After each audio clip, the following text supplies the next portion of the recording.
The big focus is now with regard to Kashi. आप हर मस्जिद को छीनना चाहते हैं। त्रिशूल मस्जिद के अंदर क्या कर रहा है? तो राम मंदिर के बाद एक बहुत ही बड़ा अपडेट अब तक आपको शायद ये पता चल ही गया होगा कि आर्कोलॉजिकल सर्वे ऑफ इंडिया को पुख्ता सबूत मिले हैं कि ज्ञानवापी मस्जिद नहीं बल्कि एक मंदिर है। पारसी कोर्ट ने भी ये 1996 की एक रिपोर्ट के आधार पर व्यास खाने में पूजा की इजाजत दे दी है।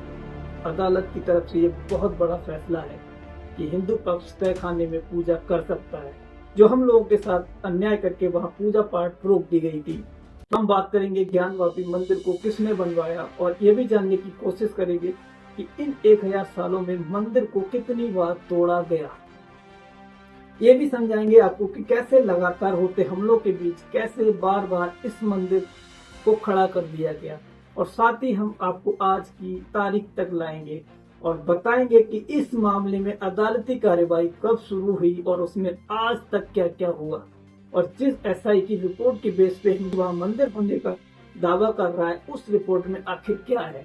ये सब कुछ अगले कुछ मिनटों में और मैं आपको बताने वाला हूँ। रिक्वेस्ट यही करूंगा कि जो कुछ कर रहे हो या कुछ मिनटों के लिए उसे रोक दो और पूरी तरह हमारे साथ हो जाए, क्योंकि एक भारतवासी होने के नाते आपके लिए ये जानना बहुत इम्पोर्टेंट है कि किन किन लोगों ने आपका पास्ट, आपका अतीत मिटाने की कोशिश की, और आपके लिए ये भी समझना बहुत जरूरी है कि आप ही के किन किन लोगों ने उस मिटते अतीत को बार बार बचाने की कोशिश की।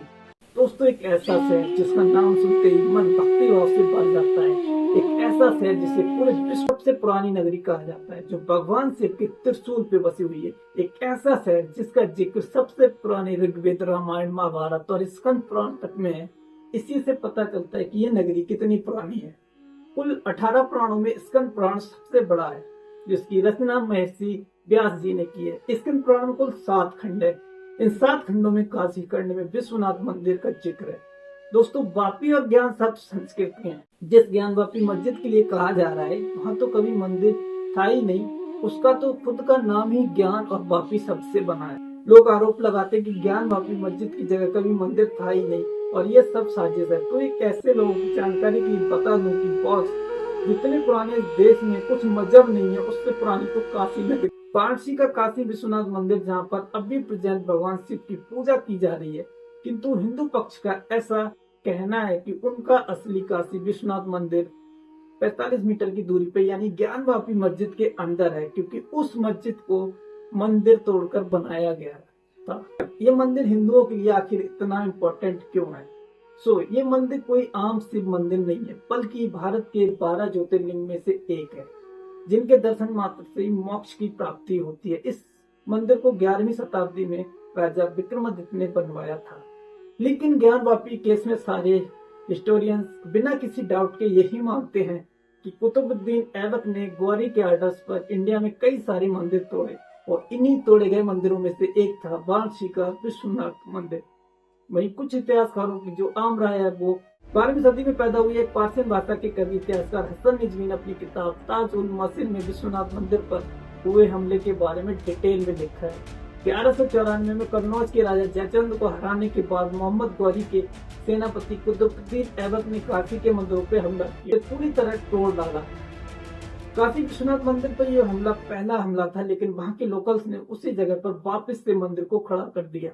इसके बाद सरकी सल्तनत का राज आया और इसी सरकी सल्तनत के तीसरे सुल्तान महमूद शाह सरकी ने 1436 यानी 1436 से 1558 के बीच फिर से मंदिरों को तोड़ना शुरू किया गया, और इस दौरान काशी विश्वनाथ मंदिर को फिर से तोड़ दिया गया। ये दूसरा मौका था जब काशी विश्वनाथ मंदिर को तोड़ा गया। फिर हिंदुस्तान पर बादशाह अकबर का राज हुआ।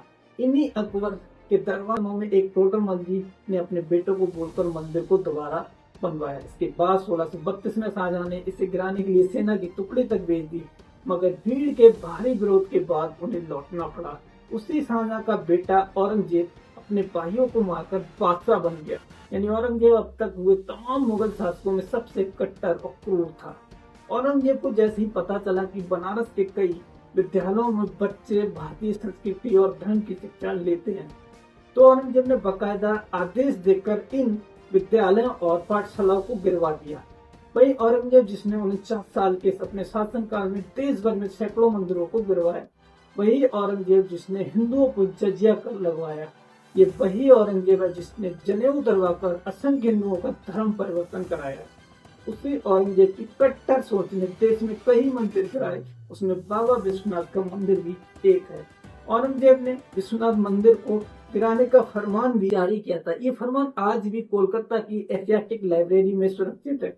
उस समय के लेखक साकी मुस्तैद खान द्वारा लिखी गई मसीद आलमगीर में मंदिर को गिराने की घटना का पूरा ब्यौरा दिया गया है।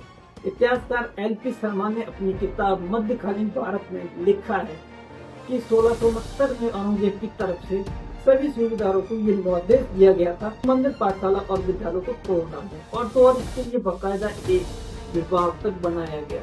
मगर जिस भोलेनाथ ने सारी सृष्टि बनाई है उन्हें कौन मिटा सकता है। 100 साल बाद 1777 में और 80 के दौर में महारानी अहिल्याबाई ने ज्ञानवापी मस्जिद के पास कुछ जमीन ली और वहाँ पे खरीद कर एक मंदिर बनवाया, जिस पर पंजाब के महाराणा रणजीत सिंह ने एक सोने का छत्र बनवाया था। साथ ही साथ ग्वालियर की एक महारानी पैजाबाई ने ज्ञानवापी का मंडप बनवाया और नेपाल के महाराजा ने 5 साल नंदी की प्रतिमा स्थापित करवाई। नंदी प्रतिमा का जो मुख है उल्टा होने का रहस्य है कि पहले जहाँ मंदिर था वहाँ मस्जिद बना ली गई। इसके बाद के सालों में हिंदुओं ने ज्ञानवापी मस्जिद को लेकर अपना संघर्ष। 18वीं सेंचुरी में भारत आए एक अंग्रेज लेखक जेम्स प्रिंस ने अपनी किताब बनारस इलेक्ट्रेड में डिटेल में लिखा हुआ है कि मस्जिद मंदिर तोड़कर बनाई गई और यहाँ पर पहले मंदिर ही हुआ करता था। प्रिंस ने किताब में वहाँ पर कई हिंदू कलाकृतियां होने की भी बात की। उन्होंने आज से 200 साल पहले ये कहा था कि मंदिर को एक बार नहीं कई बार तोड़ा गया, और ये सब उन्होंने अपने हवा में नहीं बोला बल्कि एक साइंटिफिक सर्वे करके साबित किया। वही एक ब्रिटिश ट्रेवलर पीटर मंडी अपनी book the travel of Peter Mandi in Europe and Asia 16 से 8 को 1667 इस बुक में अपनी बनारस यात्रा का भी जिक्र करते हैं। किताब में उन्होंने इस पूजा को लेकर ही विस्तार से लिखा है। बनारस आए पीटर मंडी ने लिखा कि ये क्षत्रिय ब्राह्मण हिंदुओं की बस्ती है। काशी विश्वेश्वर महादेव का सबसे बड़ा मंदिर है जिसकी पूजा करने दूर दूर से लोग आते हैं।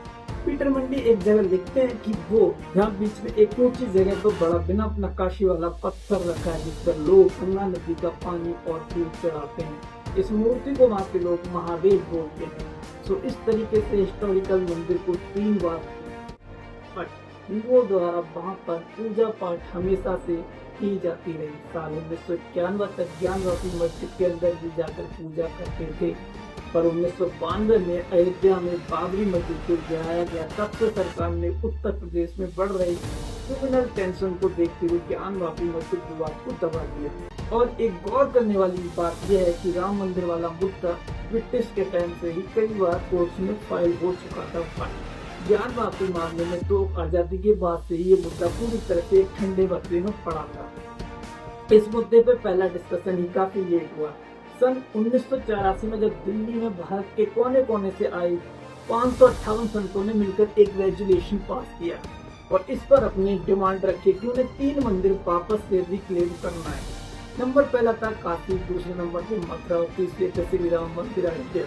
इस डिमांड के ठीक 8 सालों बाद 18 सितंबर 1991 को पीवी नरसिम्हा राव की गवर्नमेंट ने कमर्शियल एक्ट पास किया, प्लेसेस ऑफ वर्शिप एक्ट। इस एक्ट के क्लॉज 4 में क्लियर मेंशन्ड है कि 15 अगस्त 1947 के बाद कोई भी रिलीजियस स्ट्रक्चर का रिलीजन नहीं बदला जाएगा। मतलब इस एक्ट का बेसिकली ये कहना था कि अगर समझे मस्जिद 1947 के पहले मंदिर हुआ करती थी तो अब इस एक्ट के आने से उस मस्जिद को वापस से मंदिर नहीं बनाया जा सकता।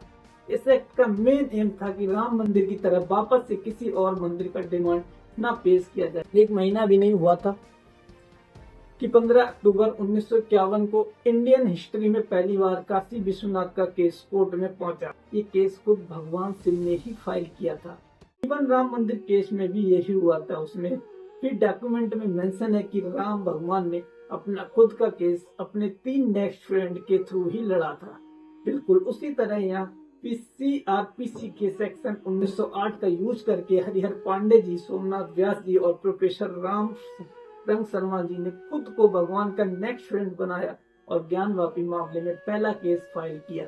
इस केस में उनका डिमांड एकदम क्लियर था। पहला पूरा ज्ञानवापी कम्प्लेक्शन के मंदिर का ही पार्ट है, इसलिए वो उन्हें सौंप दिया जाए। दूसरा, वहाँ पे इलीगली बनाए गए मॉस्क को डिमोलिश किया जाए ताकि वहाँ पर वापस से ज्ञानवापी मंदिर को खड़ा किया जा सके। इसके बाद 1998 में एक केस फाइल किया गया मुस्लिम पक्ष द्वारा प्लेसेस ऑफ वर्शिप एक्ट का हवाला देते हुए, लेकिन उसमें भी कुछ प्रूव नहीं हो पाया। और फिर कहानी में आता है मेजर टर्निंग पॉइंट। अगस्त 2021 में जब 5 औरतों ने बार्शी कोर्ट में पिटीशन फाइल किया, उनका कहना था कि मस्जिद के अंदर हमारे भगवान सिंगार गौरी, गणेश जी और हनुमान जी की मूर्ति है और उन्हें पूजा करने की परमिशन दी जाए। 2022 में वाराणसी सिविल जज ने कंसीडर किया और अजय कुमार मिश्रा के नाम एडवोकेट कमिश्नर को वीडियोग्राफी सर्वे करने का ऑर्डर दिया। अब अंत में सर्वे कंप्लीट करके उसे वाराणसी कोर्ट में सबमिट कर दिया गया और 23 मई 2022 को वाराणसी कोर्ट में वीडियोग्राफी सर्वे फाइंडिंग में पता चला कि ज्ञानवापी मस्जिद में हिंदू देवी देवताओं की मूर्ति और मस्जिद के पिलर्स पर हिंदू भगवानों की आइकोनोग्राफी मौजूद है। इनमें भी सबसे इम्पोर्टेंट थे 2 सबूत। नंबर 1, एक बड़ा पिलर जहाँ पे सिंदूर लगा हुआ था, जिसको पिटीशन मां सिंगार गौरी बता रहे थे। नंबर 2, भगवान शिव का एक बड़ा शिवलिंग जो वजू खाने में सिचुएटेड है। नाउ वजू खाना मस्जिद में नमाज के पहले हाथ पैर धोने वाली जगह को बोला जाता है, लेकिन इस क्लेम पे मुस्लिम पक्ष का कहना था कि ये शिवलिंग नहीं है बल्कि एक फाउंटेन है और यही एक्चुअली में उनकी सबसे बड़ी गलती साबित हुई। इस मुद्दे पे एक डिबेट छिड़ गई और सबसे पहले ये वर्डिक्ट दे दिया गया कि सबसे पहले वजू खाने में हाथ पैर धोना बंद कर दिया जाए। दूसरी बात, तब तक तो वीडियोग्राफी सर्वे पब्लिक में नहीं हुई थी, लेकिन कोर्ट ने ये जजमेंट दे दिया कि अब उस मस्जिद पर एक साइंटिफिक ASI सर्वे कंडक्ट किया जाए, क्योंकि आमतौर पर वीडियोग्राफी सर्वे को उतना साइंटिफिक और क्रेडिबल नहीं माना जाता। सो बेसिकली इससे हुआ ये कि जहाँ पर बहुत से हिंदुओं को इसके बारे में पता भी नहीं था, लेकिन इस डिबेट की वजह से वो न्यूज वायरल हुई और सबको पता चल गया। 18 दिसंबर 2023 को ASI ने अपनी survey report Varanasi civil court में सबमिट की। जब राम मंदिर प्राण प्रतिष्ठा के ठीक 3 दिन बाद वाराणसी कोर्ट ने दोनों पक्षों को ASI की रिपोर्ट की कॉपी सबमिट की। मुस्लिम पक्ष ने तो इस रिपोर्ट को पब्लिक होने पे भी ऐतराज जताया। हिंदू पक्ष का दावा है कि सर्वे रिपोर्ट में मिले तथ्य इतने साफ हैं कि वो चिल्ला कर मस्जिद की जगह मंदिर होने का दावा कर रहे हैं और अयोध्या की तरह यहाँ भी जीत उन्हीं की होगी। ASI के सर्वे में ऐसे सबूत मिले जो किसी की भी बोलती बंद करने के लिए काफी हैं। आपको बता दें कि 100 दिनों तक चले इस सर्वे में 321 ऐसे सबूत हैं जिनमें शिवलिंग, हनुमान जी, कृष्ण जी और विष्णु भगवान की मूर्तियां मिली है। रिपोर्ट में साफ लिखा गया है कि 17वीं शताब्दी में जब औरंगजेब का शासन था तो उस वक्त ज्ञानवापी के स्ट्रक्चर को तोड़ा गया, कुछ हिस्सों को मॉडिफाई किया गया, यहाँ तक कि मस्जिद के अंदर मंदिर के कई हिस्सों को प्लास्टर और चूने से छिपाया गया। मस्जिद की दीवारों पर भगवान शिव के 4 में से 3 नाम मिले। सर्वे में कहा गया है कि मस्जिद की पश्चिमी दीवार पूरी तरह हिंदू मंदिर का हिस्सा है। सर्वे में वेस्टर्न वॉल में स्वास्तिक और त्रिशूल के सिंबल मिले हैं। इसके अलावा वहाँ ऐसे 32 शिलापट और पत्थर मिले जो वहाँ पहले हिंदू मंदिर होने का सबूत देते हैं। इन शिलापट तेलुगु और कन्नड़ में आलेख लिखे हुए हैं। एक शिलापट में जनार्दन, रुद्र और उमेश्वर लिखा है, जबकि एक अन्य शिलापट में एक मुक्ति मंडप लिखा है। मस्जिद के कई हिस्सों में मंदिर के स्ट्रक्चर मिले। इसके अलावा परिसर में एक खंडित शिवलिंग मिला है, नंदी की खंडित मूर्ति भी मिली है, एक गधा का सिर भी मिला। मतलब ऐसे बहुत सारी चीजें मिली हैं जो खंडित हैं। तो ऐसे कम से कम 20 और सबूत मिले जिसके बारे में हम आपको डिटेल में बता सकते हैं।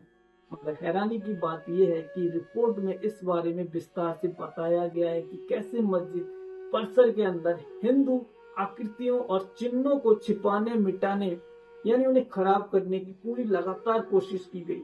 तो उस दिन तमाम सबूतों पर कर यकीन करें कि ऐतिहासिक प्रमाणों में जाए, पुराणों में जाए, बातों पे जाए, मतलब सबूत माने, तो इस सब में कोई भी शक नहीं है कि अयोध्या की तरह ज्ञानवापी मामले में भी फैसला हिंदुओं के पक्ष में ही आएगा। हकीकत तो यह है कि ज्ञानवापी केस में मिले सबूत कहीं ज्यादा है। बस देखना ये होगा कि अदालत 1991 के प्लेसेस ऑफ वर्शिप एक्ट को मानते हुए इस मामले को एंटरटेन करती है या नहीं। वैसे इस बारे में बहुत सारे कानून के जानकार कहते हैं कि प्लेसेस ऑफ वर्शिप एक्ट के सेक्शन 4 के सब सेक्शन 3 में क्लियर लिखा है कि जो भी प्राचीन और ऐतिहासिक जगह है उन पर ये कानून लागू नहीं होता है। मतलब इस हिसाब से कोई भी निर्माण अगर 100 साल पुराना है तो वो एशियंट साइट्स माना जाएगा। यानी एक्सपर्ट का कहना है कि अगर अदालत एशियंट साइट की इस परिभाषा से सहमत हो जाती है तो काशी और मथुरा के मंदिरों पे ये कानून लागू नहीं होगा। तो दोस्तों ये था काशी विश्वनाथ मंदिर और ज्ञानवापी मस्जिद से जुड़ा सैकड़ों सालों का इतिहास। दोस्तों चाहे अयोध्या हो या काशी, क्या आपने नोट किया कि दोनों ही मामले में इन जगहों को कई बार उजाड़ा गया। काशी के मंदिर को 3 बार तोड़ा गया, मगर हिंदू समाज ने कभी हार नहीं मानी। भले ही इस लंबी लड़ाई में सालों इंतजार करना पड़ा, मगर ये लड़ाई कभी रुकी नहीं। राजा विक्रमादित्य के मंदिर बनवाने से लेकर टोडरमल तक, रानी अहिल्याबाई होलकर से लेकर इसे फिर बनवाने से लेकर आज की तारीख तक ना जाने कितनी बार मंदिर ढहाया गया। ऐसे कितने लोगों को तो हम जानते ही नहीं जिन्होंने इन सालों में इतनी लड़ाइयां लड़ी और अपनी जानें गंवाई, लेकिन ईश्वर के सम्मान उन्होंने कभी हार नहीं मानी। औरंगजेब ने मंदिर तोड़कर अब मस्जिद बनवाई तो उसने जानबूझकर एक दीवार मंदिर की ही रहने दी, ताकि काशी आने वाले लोग जान पाए कि वो लोग दूसरे धर्मों के साथ कैसा सलूक करते हैं। मगर खुशी है कि इस दहशत और क्रूरता के सनातन ने कभी हार नहीं मानी। दोस्तों आजादी के बाद सोमनाथ मंदिर को जब फिर से बनाया गया तो देश के पहले राष्ट्रपति डॉक्टर राजेंद्र प्रसाद जी ने कहा था कि सृजन की शक्ति हमेशा विध्वंस की शक्ति से बड़ी होती है। वह तोड़ते रहे, हम बनाते रहे। वह तोड़ तोड़ के अपने कर्मों के साथ टूटते चले गए, पर हम आज भी हर हर महादेव के नारे लगाए जाए। उम्मीद करते हैं कि अयोध्या की तरह में भी इस देश की जनता को इंसाफ मिलेगा, और ये अगर ऐसा हुआ तो ये सैकड़ों सालों के हक की लड़ाई का एक सुखद अंजाम होगा। अगर ऐसा हुआ तो ये हमारे उन पूर्वजों के साथ भी न्याय होगा जो इस लड़ाई का अंजाम देखे बिना ही एक गहरी टीस के साथ इस दुनिया को विदा करके चले गए। आपको काशी और ज्ञानवापी विवाद पर हमारी वीडियो पसंद आई है? अगर ये वीडियो अच्छी लगी हो तो इससे दी गई इंफॉर्मेशन अगर आपको सही लगी हो तो प्लीज इस वीडियो को ज्यादा से ज्यादा लोगों तक शेयर जरूर करें, ताकि वो ये सब लोग ये जान पाए कि हक की लड़ाई के लिए साल 2 साल नहीं, सदियों तक संघर्ष करना पड़ता है। तो बोलो हर हर महादेव, जय माता।